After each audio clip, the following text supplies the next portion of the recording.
Hey everybody, welcome to the Bishop's Blurb. Purim marks a special time in the Hebrew calendar. When Purim happens, there's only 30 days left till Passover. Everybody get your leaven out now.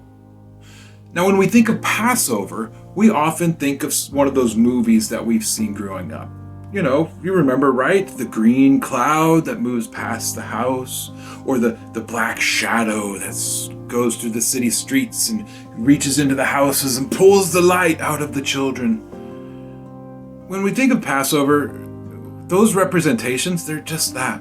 They're representations.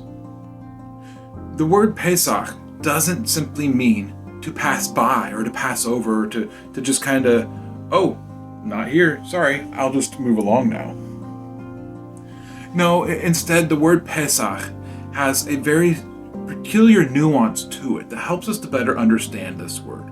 To better understand this word, we need to look at its root word.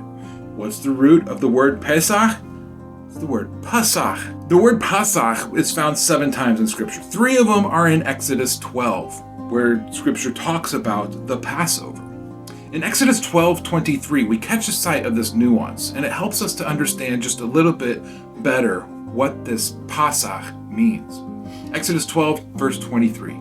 For the Lord will pass through Avar to strike the Egyptians, and when he sees the blood on the lintel and the 2 doorposts, the Lord will pass over, Pasach, the door, and will not allow the destroyer to enter your houses to strike you. Now, in the beginning of this verse, we saw the word Avar. And if you do a search on the word Avar and look at its definition, the number 1 translation for the word Avar is to pass over. This is the simple flying from New York to LA type action. You're just passing over. And this is what we commonly associate with the word Pesach. But guess what? The word Pasach is not the same thing because we see it in the same verse.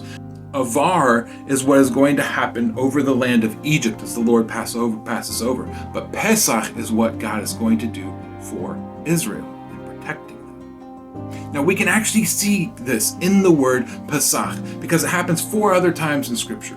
The first 3, 2 Samuel 4:4, 2 Kings 18 verses 21 and 26.